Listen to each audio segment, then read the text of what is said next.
You are watching Father Fish. Now please enjoy the video.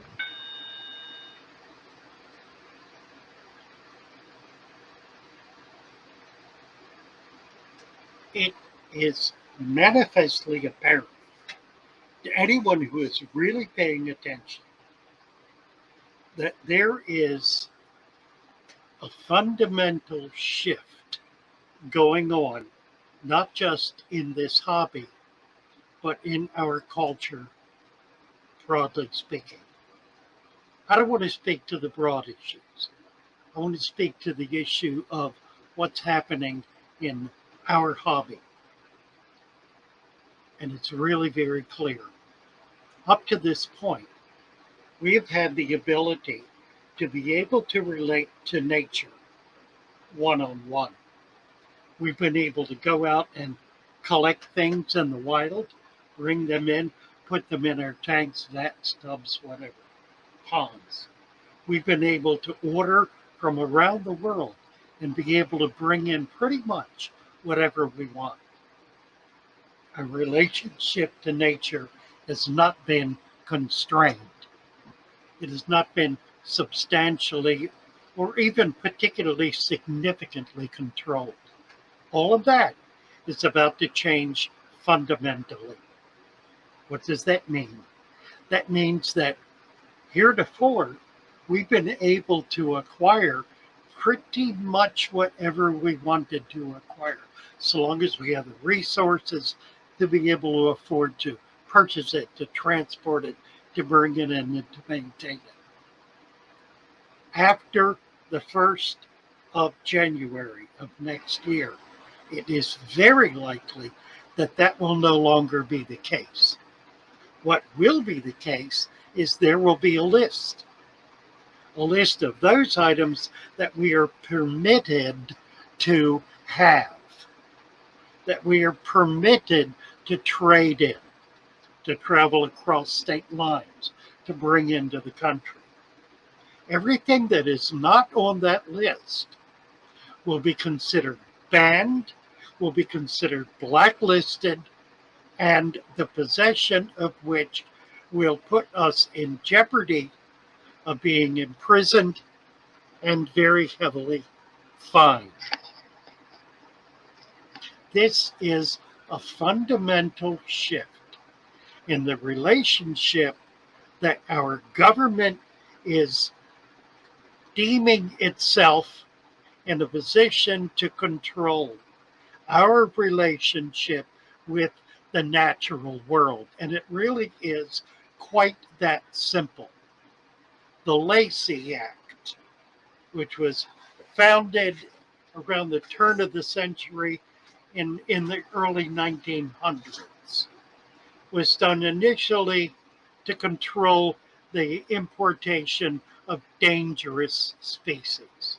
It has since become a means by which the government controls every living organism.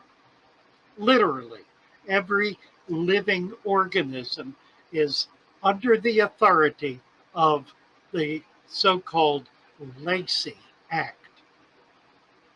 Up to this point, it has not been so rigidly applied that we were told what we could not have, short of a very constrained list, a limited list of those items that are banned.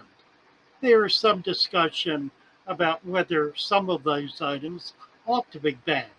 The red arowana, for example, which exists only in captivity and is bred in captivity, microchipped, and otherwise absolutely and completely controlled. In point of fact, if it were to be released into an environment where it could succeed, it would be the only place in the world where that would be the case. So there is some serious question as to the government's legitimate need to ban the importation of that item. That's not what we're facing today.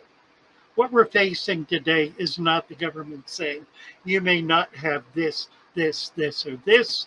What we're facing today is the government saying you may not have anything, no matter what it is, unless it's on a list of items that we specifically approve. That is a game changer. That is a fundamental shift in the relationship that we, by virtue of government edict, are permitted to have with the natural world. Now, there are those who say, well, it doesn't matter to me. I don't care whatever they put on the list. I'll be able to put it in my tanks. I'll be happy. Fine. Fine. You'll be happy. That's what you're concerned about, is yourself and your tanks and your happiness. That is not what I am concerned about. Sure, I'll have fish in my tank too. That's not the issue. The issue is there will be thousands of species currently living in the wild that are being protected by virtue of the dollars that I spend and that others like me spend to be able to support the people living in those environments who are protecting those environments. When that resource is no longer available, those environments will fail. How do we know this? Because it is happening everywhere in the world, where local indigenous people are no longer able financially to support themselves in their environment. What do? They pick up, they move into the big city where they get some kind of job in order to feed their babies. What happens to the environment they've abandoned?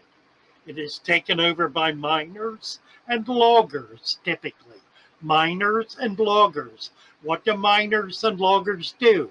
They destroy the natural environment. That is what is happening. We are making serious efforts to control that, to hold that back, to bail against the tide, if you will, and are having some success. We're teaching people. We have organizations, programs in place to teach people to be able to sustain the harvest in their little biotopes so that they can continue to support their families and live in the natural environment that is their homestead. That will be taken away. That will be taken away. That will no longer be permitted to exist. That's the issue. The issue is if you care more about the wildlife, the animals that are living in an environment that are struggling to survive, than you do about what's in your tank, then you'll care about what's happening here. Now, I care about both. I care about what's in my tank. I care to have in my tank those items that I'm capable of caring for that are in one way or another difficult to maintain, threatened, in some other way in danger of becoming extinct. I don't have a lot of animals like that. I have a few. And there are many others around this country who have a few. Some have many. Most have a few. Probably of the total number of people who are keeping tropical fish, maybe 10% are genuinely committed to this effort. Now, here's the issue. This bill has every reason to pass. It's not coming up for discussion. It's not going to be brought before the floor. It won't be involved in any kind of conversation about the overarching bill, the Competes Act. It is one of 600 amendments that have been slipped in under cover of darkness that will be passed without a word being spoken. We will make every effort to have it pulled out. Those efforts may well not succeed because there is no heart for doing what we're asking to be done. Why is that? Well, let's look at who is supporting this. It has been brought to the floor of the Senate and reported to the floor, filed on the floor by Senator Rubio, a Republican from Florida. How is that, you say? Florida is one of the major states in the country that that supports a substantial wildlife and pet life industry. Upwards of $1 billion will be lost right here in Florida with the passage of these amendments to the Lacey Act. How can this be? Well, it demonstrates that Senator Rubio doesn't understand anything about what he is calling for legislation. He has not studied this. He has not investigated it on any level at all. He has simply been told by one of his staff, who frankly is an AOC plant, that this will catapult him into the race for the presidency. It will, of course, do no such thing. It will make of him a pariah, a mean-hearted, cold, ignorant, and foolish person who's been conned into believing that doing something draconian and drastic is somehow approvable, somehow desirable. He's a fool. He's a fool and a twit.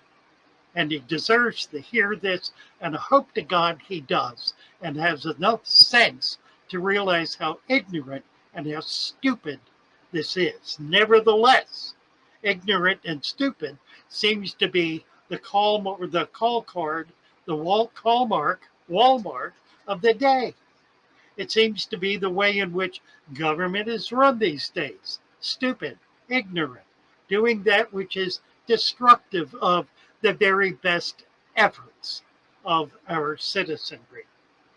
So, if you are feeling that this is simply much about nothing, then let me suggest to you that you go about your business. This is not about you. It's not about you. It's not about your fish tanks. It's not about your business. It's about the animals that are threatened by this. It's about the biotopes that are threatened. It's about the fact that there are 20,000 animals of all types living in the homes of citizens here in this country right now, 90% or more of which will be banned once this passes. It's about the people who are working diligently and quietly to sustain populations of animals that are otherwise threatened. The best example is the coral reefs. We have vast numbers of coral in captivity today. All of the corals from the wild are able to be replicated, are able to be multiplied and grown out in private collections today. That is resulting in those corals being replaced in environments where they have died out. That will come to an end. There is no reason to believe that any coral will be on an approved list. And if it is not, it may not be transferred between state. It may not be sold outside of one's immediate environment, one city, one state. It may not be transferred. It may not be used to reestablish environments that have broken down. That's one of many of the completely destructive, completely unnecessary, completely horrid things that will happen. I appreciate that there are those who really don't care. Well, that's fine. You're not required to care. You don't have the same interests that I do and that those of us who do care have. For those of you who do, I invite you to get involved. Get in touch with your senators. Talk to them, call them, write them. Contact them directly if you can. Let them know that this travesty brings human beings in conflict with the government over the very commitments that they have to preserving the natural world.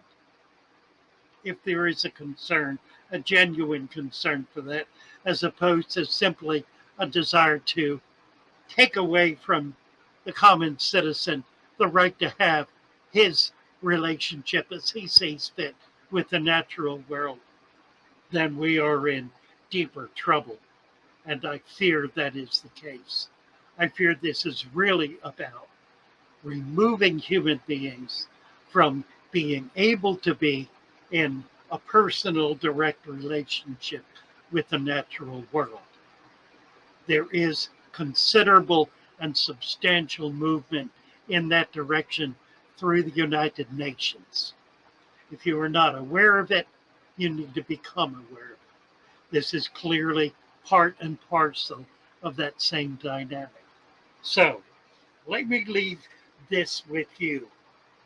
We are facing a catastrophe of epic proportions in the quiet little world that we inhabit.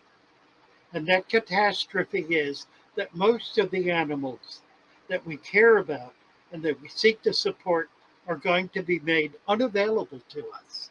We will no longer be able to acquire them, nor will we be able to support their existence in the real world, in the natural world. This is not just not good. This is disastrous. This is draconian. This is, in the final analysis, demonic, for it takes away from us the responsibility, the God-given responsibility, if you will, to care for nature, to be the husbandrymen, to be the caretakers of the natural world. What is left to us is to become Noah. And if this passes, we will become Noahs. And we will be teaching the discipline of becoming a Noah, of becoming one who secures as much as possible of the natural world from its destruction by our government. I hope that's clear. I hope that's simple, because it really is that basic. Thank you for being a part of this conversation. You were watching Father Fish. Now please enjoy the video.